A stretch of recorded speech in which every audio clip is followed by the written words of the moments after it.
In 1979, school children painted horns on a Brezhnev portrait in their school. In 1963, a student, dissatisfied with the Soviet regime, poured paint on a Lenin's monument and was arrested later. In 1949, a drunken vandal smashed a stand with a picture of Stalin. Hundreds of reports about such crimes can be found in the KGB archives. The images of the Soviet leaders were considered shrines in the USSR, and the desecration of them was usually severely punished. But this Soviet secret police document, dated October 1940, tells us about an investigation into destruction of a portrait of, who do you think? Adolf Hitler. I will tell you how it happened. My name is Pavlo and this is KGB Files. It was a time of rapprochement between Germany and the USSR. The two totalitarian regimes previously divided spheres of influence in Europe and agreed not to attack each other, signing the so-called Molotov-Ribbentrop Pact and other treaties.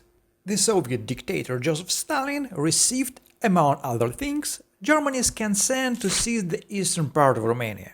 In the summer of 1940, the USSR annexed these lands, encountering almost no resistance. Most of the new Soviet territories were incorporated into the new Republic of Moldavia, nowadays Moldova.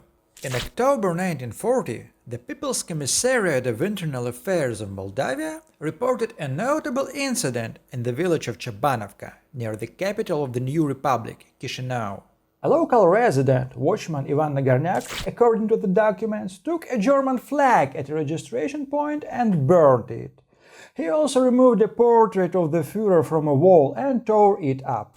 But firstly, let me tell you how it happened that the Nazi leader's portrait and the Third Reich flag appeared in the Soviet village.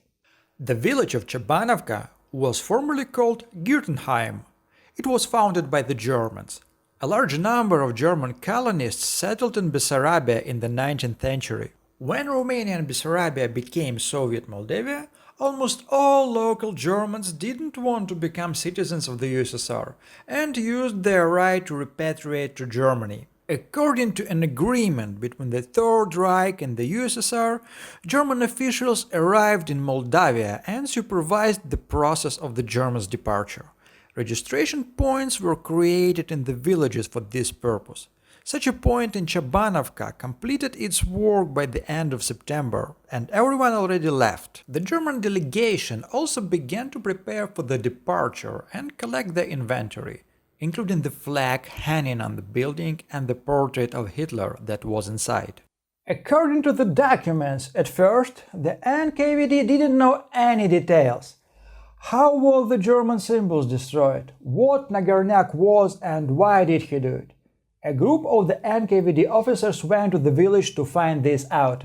Vsevolod Merkulov, the first deputy head of the NKVD, having received a message about the case in Chabanovka, personally ordered a thorough check of the village watchman and report to him on the results. Meanwhile, the Germans made a scandal. The head of the Resettlement Commission in Chisinau expressed an official protest to the Soviet side and sent a message about the incident to Berlin.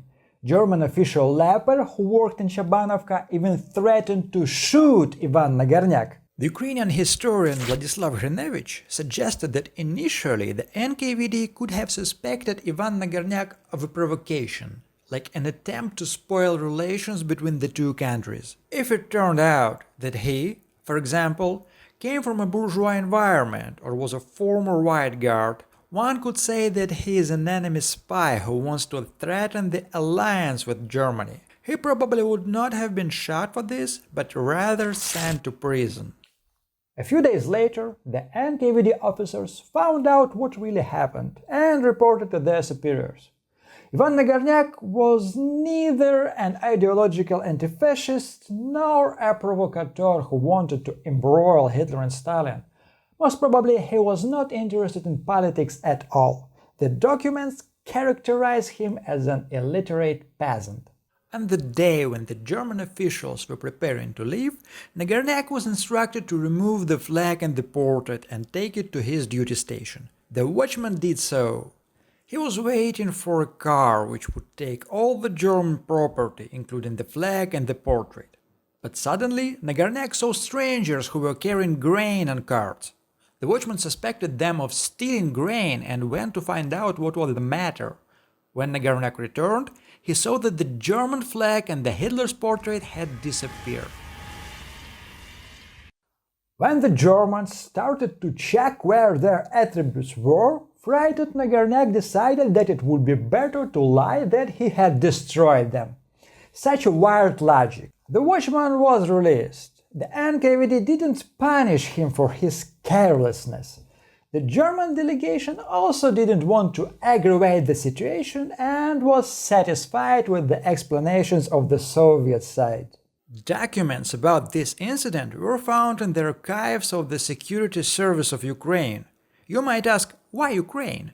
The thing is, the newly created NKVD of Moldavia was subordinate to the Ukrainian NKVD for some time, so the Chisinau administration sent reports to Kiev. This strange friendship between the USSR and the Third Reich didn't last long. The war between them commenced in July 1941, and after that Hitler and the Nazi flag became symbols of evil for the Soviet regime again. And now it's the time to thank to all our supporters. You can also join the company of these generous people via the link in the description. And don't forget to subscribe our channel and press the bell button.